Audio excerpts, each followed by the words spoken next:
Michael Campbell and Michael Blumenthal, so we go by acronyms quite often, MB, MC. We'll see if we can get MB joining us shortly. I think it's good for him to do a proper intro and then also to help us during the questions and answer session at the end. But with that, assuming that's all just fine, we'll go ahead and get started. So today's a 30-minute session. This is actually the third in a webinar, a third webinar in a series we're doing, MC and or MB and I, on clinical data operations for health plan quality managers. And today specifically, we are going to be discussing metadata and data inventories. So let's get started. So, but first let's do that because we've actually had, like I said, two prior webinars. So let's do some level set to kind of get us to where we are now. In that first session, we really provided what was a strategic analysis of the health payer financial, regulatory, and operational challenges or threats. And these are really accelerating demands on clinical data operations and IT systems that can significantly and demonstrably improve data quality. Now, much of the data we're currently using is what I call NFFP. And Will, do you remember that acronym NFFP? You help me out with it? I think it was never feed ferrets pizza. Pizza, yeah, right. No, that's good. That's good. We're just coming up with crazy acronyms. We like acronyms in healthcare, but you sound like you're speaking that from experience, like something you might have tried in the past. Yeah, NFFP, not never feed ferrets pizza. Well, actually, in this context, and again, we like context in healthcare, especially when it comes to data quality. That's actually referring to not fit for purpose. So we'll be talking about usability, fit for purpose, not fit for purpose, both in this webinar as well as others coming up. But with that in mind, I also want to call out, I did in the first episode, actually even the second one as well, here on the screen is Lauren Diuto, who has actually published what I think is, without a doubt, the most clear and insightful strategic analysis of where our industry is right now. It's entitled System Overhaul in Motion. And I think it's really was foundational to where I am in my thinking on where we are and really how modernizing our data, clinical data operations really has to be a critical part of our strategy to counter these threats. And Margaret, I provided the link if you can provide that in the chat for the others, and they can have a direct link to it on LinkedIn. I see MB's trying to get in again. Then they can review themselves. So I really encourage you to follow her as well because she does some great posts also. So that's really what was happening on the threat environment. Now on the corollary of the opportunities, we really addressed how these particular threats, like these economic pressures and these government compliance mandates, can be leveraged to improve your data operations. In particular, like upgrading data channels per mandate, so reducing latency, complexity, and ultimately third-party custodial risk by prioritizing direct connections of data channels to your authoritative source, which in 95% of the case is really the EHR. But also, these mandates are pushing us towards the de jure formal standards like FHIR in particular. It seems like every mandate that comes out recently continues to emphasize the necessity and the mandate around migrating to APIs and FHIR exchange. And I want to say, because I've looked at a lot of standardized data, and very often I get the response that there's a spreadsheet that we've been using. We've used it for 10, 15 years, and it's always been the same, and so we consider this to be standard. It's not. Unless ANSI or HL7 is somehow involved in the design of that file layout, and hint, they're not, it's not standard.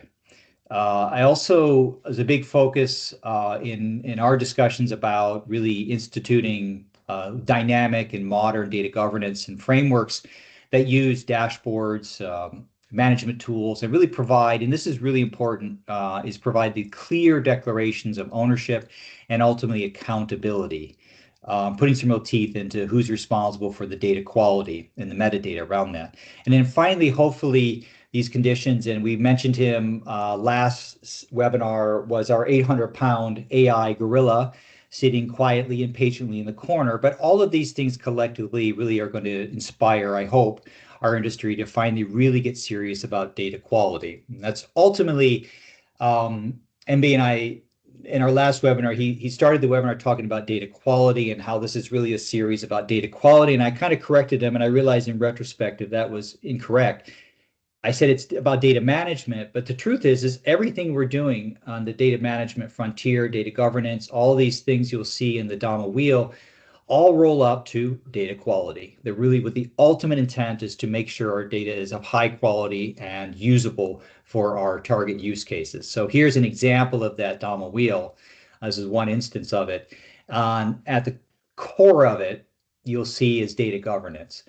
And that's the hub of the wheel. And this was really what we focused on a lot in our second part of the series, where we really discussed many of these principles of data management.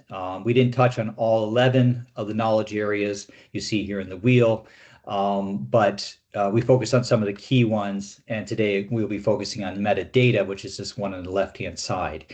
Another definition, actually, of data governance coming from AWS is it's the orchestration of the people, the processes, and the technologies that are put in place to ensure the security and quality of an organization's data assets.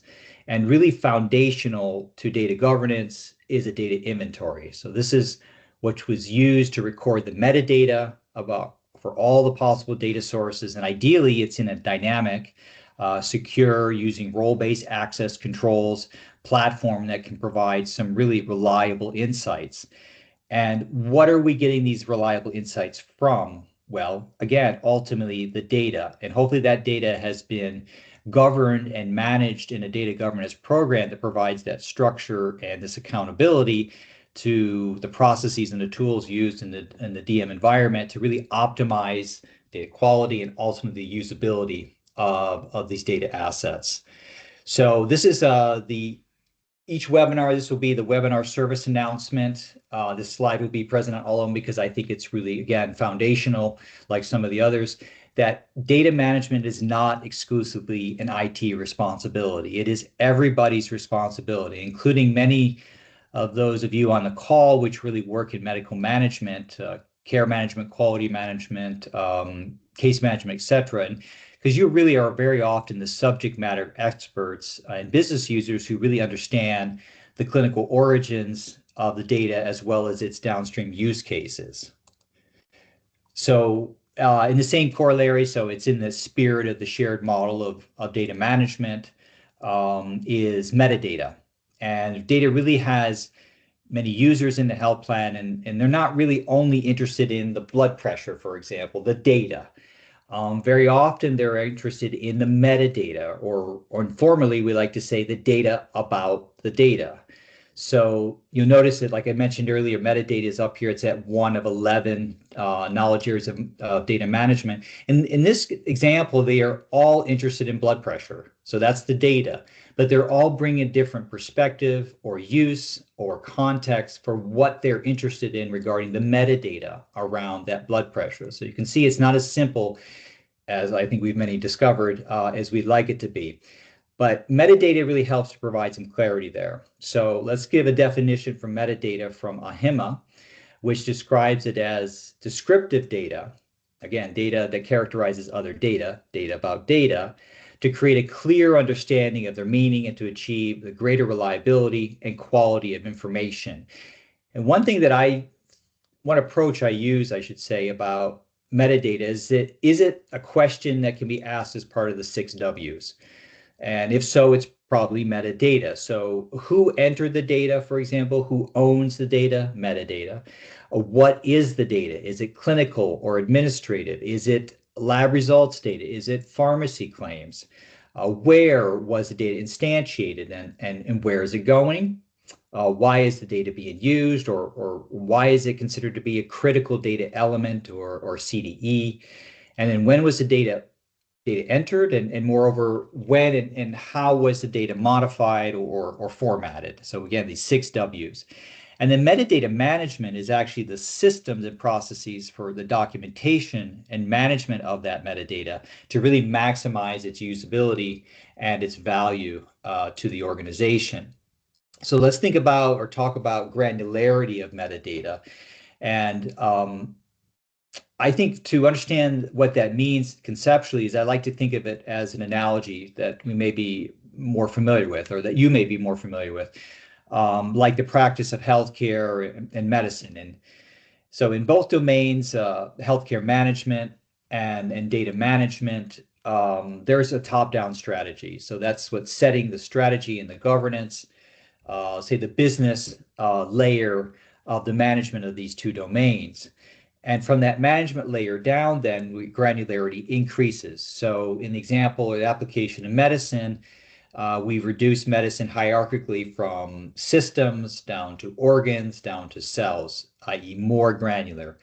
And then similarly in metadata management, we're looking at aggregate stores of data sources, so databases or repositories. And then, like I say, that's a storage or an aggregation of sources. And these are then composed of attributes. So again, we're moving down and getting more granular. So attributes like name and date of birth and diagnosis, or like an example I gave earlier of blood pressure. Now, incidentally, when I asked a generative AI for a stock image of a top-down and bottom-up management, it returned this graphic. And I'd like to say, amongst our many goals we have for this webinar series, at least today, one of them is that we can provide you for the knowledge and the tools to ensure that you don't end up like this poor sod who's having to wear bunny ears because of some AI hallucination.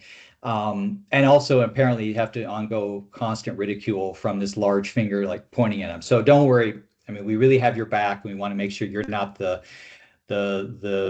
person who has to wear these ridiculous rabbit ears. Thank you, AI, for always providing. So there was others I could have shared, but that was a good one. Now let's talk about the types of metadata. So there's really two key types of metadata. There's business metadata, which really provides the definitions and the rules and the context for data and its uses. And then there's also technical data, and that is really what provides structure and format and rules for data storage. And really keeping in mind what I mentioned earlier about the granularity is that, as we're up in this green layer, we're in the business layer, and as we move further down, we get more into the technical layer. So it's quite common there it goes. For business metadata to really happen in that top upper layer. So a little less granular, a little more broad view. And that's where we're trying to define, say, more administrative types of things like what are the acronyms like NFFP, who is the owner or the steward, and what are the, say, privacy or security rules, business rules. Whereas on the right with technical metadata, we're getting more granular, so more at the attribute layer. So we can talk about more about the attribute name or its data type, its length, what its referential integrity keys are, whether it's nullable or not, and what those validation rules are for that particular type of metadata. Now, like with data management, we also need to have metadata management tools to help facilitate the management of this really critical data. So to really, let's say, extract the value out of these data, there's these tools that are available, like we'll call them metadata repositories. So these have features which are really intended to maintain the metadata, such as, let's say, the column definitions or what the allowable values are for each of those columns. Simple rules like, is it a required field, is it optional, or is it maybe conditional based on the response provided in another column? And these are really intended to help to manage the sourcing of the data and the versioning of the data to really align with your various business and technical documents or systems, such as like a standard operating procedure. So this ultimately brings us to I'll say our first and only poll question for today's webinars. In all of my years that I was a HEDIS compliance auditor, no one ever shared their metadata registry with me. I reviewed plenty of data dictionaries, a number of DBMS, data models, a few of those. I was always excited when there was a nice conceptual data model available, and mapping tables, a ton of those. But I never viewed or was aware of a metadata repository. So the question to you guys on the call is, does your organization maintain a metadata repository for the management of your enterprise metadata? Obviously, the answer would be yes, no, and I think there may be a number of them that are not sure, and I wouldn't really be surprised by that response. So, Margaret, is that out? Okay, I don't have a purview into if It that's just out. went out. Just went out. Okay, let me give that a second. I'll wet my palate a little bit here and give that a moment to go. And let me know, Margaret, when it looks like we've got a decent response rate. Yeah, it looks like we've gotten all of our responses. 100% not sure. Okay, there we go. So that's part of the problem, I think, with where we are with our clinical data operations is there are tools that are very valuable to help improve our operations. But in many cases, because of the complexity of where we're operating, because of the maturity or the lack, I should say, of maturity or data governance, there are tools that we're not, if we have them, we're not even necessarily aware of them. So let's do a little deeper dive on that particular area. Um, so let's talk about data, metadata, and data inventories. So data inventories or catalogs are intended to really enable this knowledge management or collaboration for our data users by providing this unified view of our data assets, and in particular, the data sources as well as the CDEs that are represented in the tables and the columns and the attributes of these sources. Again, this is kind of a high focus on classification of data sources, and that's really targeted more towards security and privacy. Compliance audit requirements. I mentioned HEDIS compliance audits earlier. And then there's a lot of other use cases that are dependent and increasingly more so dependent on high quality use, fit for purpose data like quality reporting, i.e. HEDIS is a good example, and management. But there's others like care coordination, population health, and a lot of others that actually we'll be addressing in our final webinar in the series, which we've scheduled for March 17th. And incidentally, I'm using the terms interchangeably of data catalog and data inventory, but I like to call out that there is an important distinction. And now a data inventory is essentially a comprehensive list of data assets of the organization. And it's really just intended to answer a couple of the basic W's, like what data do we have and where is it and who do I contact, for example. Um, and it's really kind of intended for just basic compliance, maybe IT development. It may be something more of a technical users that have access to, and this may be some of the reason why some of you are not aware that you have these repositories out there. It's also very often intended just for intermittent updates. So I wouldn't call it dynamic. It may be something that's updated annually as part of an audit, or as like say quarterly as part of a data governance meeting. But I'll say it's maybe a data category light. So let's talk a little bit about data catalogs.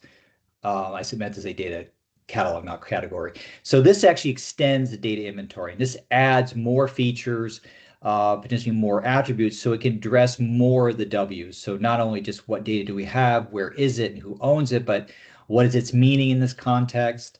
How is it relating to other data assets, and what is its quality and usability, even like data quality scores. And we'll be talking about in our 5th webinar about PKI and a number of data quality frameworks and why those are so critical to where we're moving with more API-enabled data exchange. And this can be more broadly used by business users and technical users, and it's more likely because of its extra features and its more high-frequency use to be a dynamic SaaS platform. And it can use, also add, say, glossaries, a more detailed list of the owners and the stewards, and also try to help define what the relationships are between the sources to really help support data discovery. Okay, so let's talk about data lineage. Now, this is actually a really critical component of modern data governance. And why is that? So, well, a lot of metadata right now is really used to describe data that's in storage. We talked about the where in some of these aspects of the technical metadata.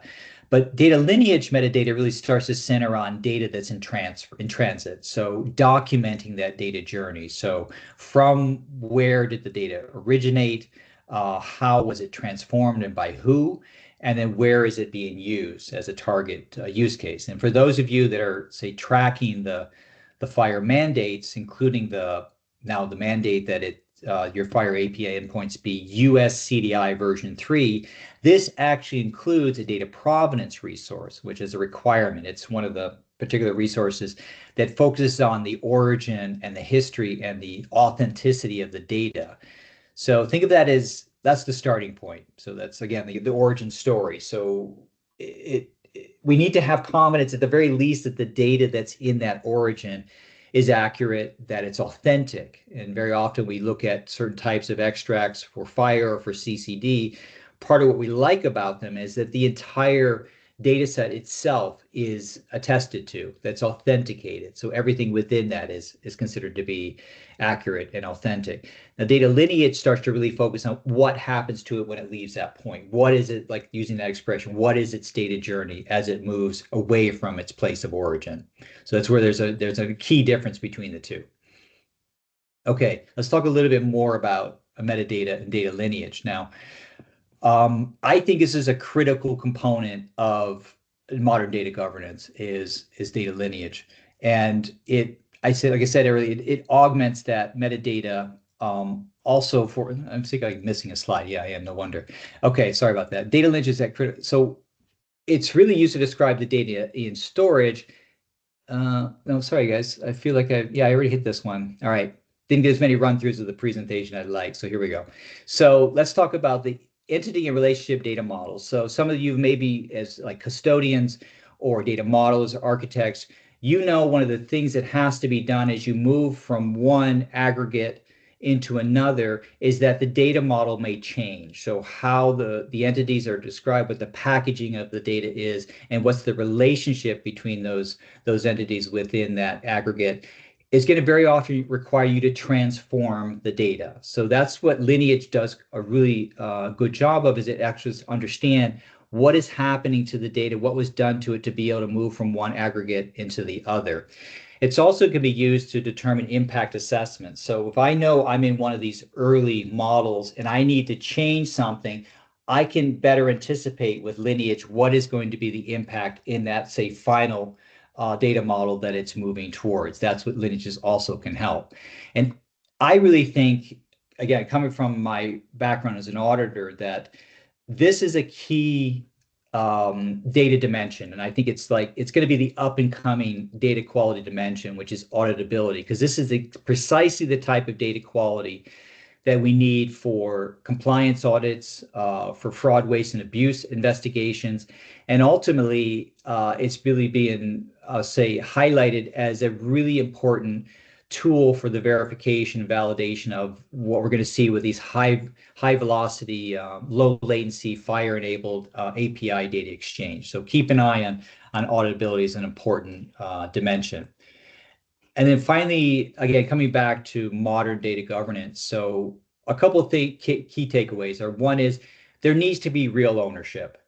And there needs to be clarity about who is ultimately responsible for it, maybe at the aggregate layer as a database manager, or the data sources within it. So then you start to get to the owners, maybe the business owners, and then even deeper to the aggregate or to the attribute level where we may have more nuanced ownership. But that has to be critical for things to move forward, to really have a sturdy, rigorous data governance program. Data catalogs, like I noted earlier, we need to have a way to have a unified view of all of our data assets so that we can, for example, at the bottom here, look at the metadata and then understand the lineage metadata as it moves into these quality rules that should be, again, part of any data governance program. Okay. Okay. I think MB, you were able to join us on the back end there. Did we hear you? Hey, how are you? Sorry. There we go. All right. Thanks for joining. So let me just give a plug-in for these, and then we'll see if there's any questions, or if you have any questions that you want to add into the discussion. So we have another webinar coming, like I mentioned, data channel lineage, which I'll give some more specific examples. Really, I think this was very high level. It's just more of an intro for what that's about and created some context for that. And then particularly the validations. Like, I think this is the directionality that audit, particularly in this new environment we're working into, needs to move towards, and what that would look like from an audit perspective. And then data quality dimensions and frameworks. We touch here and there always on data quality, but this will be a more explicit discussion of what are the different types of dimensions. I think we see there's a lot of competing frameworks for data quality, and we'll be able to point out where some of those are similar. Very often it's just different terminology that's being used, but still gets at the same intent. And then our final webinar in a series where we'll focus on use case and fitness for purpose data and ultimate return on investment. And we have it set up, hopefully that the CEO and founder of Velox, Michael Klotz, will be able to join us for that discussion about use case, fit for purpose, and return on investment. Okay, I think I'm showing we still have a little more time. And so Margaret or MB, I'll let me know if there's any questions that have come in or if there's any that we want to have internally discussed. I'm not seeing any questions yet. I think, in conversations I've had with health plans over the last year, I guess one of the questions I would throw out to the group is, some of these concepts are, kind of sophisticated, and some health plans don't always have positions dedicated to the types of responsibilities we're talking about. And I guess my question is, like with a lot of the cost pressures and reductions in force, are your health plans more hiring for this type of strategic roles with data governance and all things related to fire, or you're more reducing? Are you having to fight for those types of resources? Just kind of wondering if anyone can put a quick message in the chat, like what are you seeing around? Like, do you feel like you have the proper level of talent and resources to implement the types of stuff that Michael has been talking about? Are you hiring for those types of positions, or have you lost like really critical people that probably could have taken on these roles and now you're having to scramble? We see it run the gamut, so I'm kind of curious. Let me add, MBY. I want to point out that the questions and answers are confidential. So if that maybe is a consideration, if you share your insights, please know that Q&A, not the chat, but Q&A are confidential. I would like to actually address that just quickly. I did see something actually just yesterday in LinkedIn. Of course, you get the job postings and such, and I did notice a position come up for HEDIS analyst. And I read through the job description, and sure enough, at the bottom of that, MB, was a notation that this individual in this position should expect to be comfortable working with the data governance committee. So, and actually, it jumped out at me, A, because of the discussion that we're having, but also because it is pretty rare that I've seen such an explicit call out that there is a need to address it. So I take that as a good sign. This is a newer plan. Maybe they've been able to shake off some of the legacy. They don't have the bureaucratic inertia that may have been there from before, but there's no doubt it's critical. And I'll maybe see if there's any comments there, and I can add a few more follow-ups there.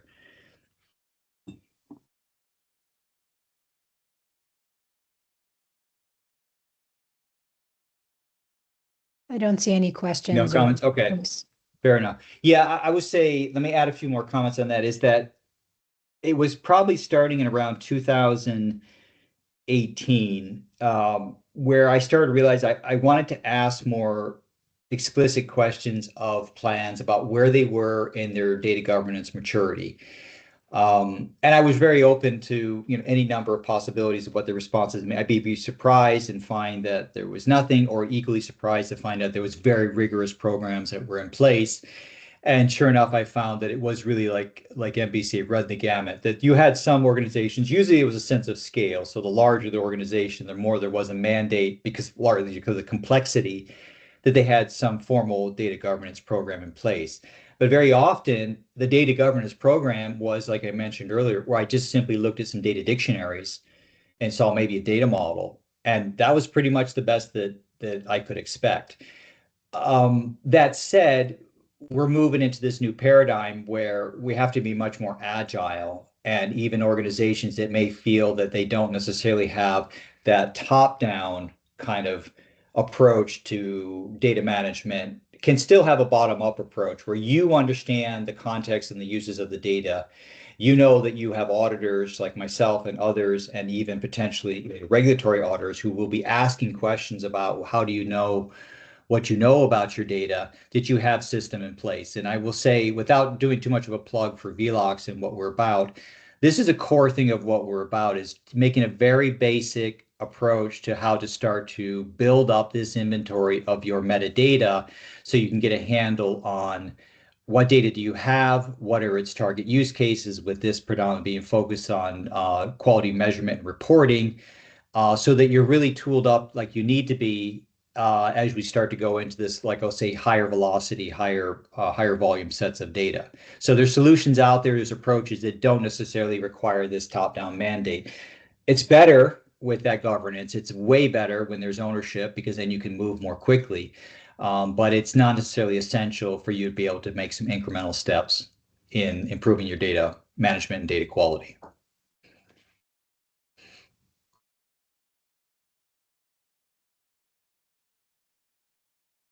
Any others? MB, any other, one more question? We squeeze in before the. I didn't see anything else from the Okay. audience. Do you want to do like a 30-second overview of what you can expect to learn on the next webinar? Yeah, let's talk about that briefly, because I did touch briefly on the dimensions of data, and of course, it's multidimensional. Some form of data quality is better than none. But ideally, it is a form of data quality that's based on an existing framework. And the reason for that is because we have, I think it's very often organizational limitations, but we have this tendency to kind of operate within our own kind of sphere or silo. So I may have my own determinations of what I consider to be data quality, but I can't benchmark it because I have my own definitions, and so I can't compare it to somebody else's definitions of completeness and accuracy and validity, et cetera. And so trying to migrate towards some standard dimensions set or some standard framework. And again, we'll talk in data quality and Peaky framework in particular, which is now an HL7 validated data quality framework in that 5th episode, so that we really kind of start to have an outline of what an ideal environment looks like when it comes to data quality. But that's all to really just get to quality, and that's something that can be very metric driven. The other part of that is great. That data quality is good for this context or this set of uses, but I have other uses for which I need a completely different set of attributes, and I need to source them differently from different locations or using different types of extract, transform, load protocols. So we would have maybe potentially good quality for most of those attributes, but it still wouldn't be usable for this other use case. So that's a key area that we will try to move towards. And really, that's the point of landing on that as the final set of webinars in the series, is that we ultimately, that's the point we're trying to get to, is high quality usable data for all the kind of expanding use cases that we have. Okay, great. Well, thanks everyone for joining. Thanks for your feedback. And I believe Margaret will be sending out the slides as PDF shortly, as well as continue to send out invites for the next webinar series that's coming out here, noted as on February 3rd on data lineage and validations, a more deeper dive on that. And yeah, let us know and reach out to us if you'd like to know anything more about what MB and I are doing, or Velox as well. Thanks, everyone. Have a wonderful afternoon.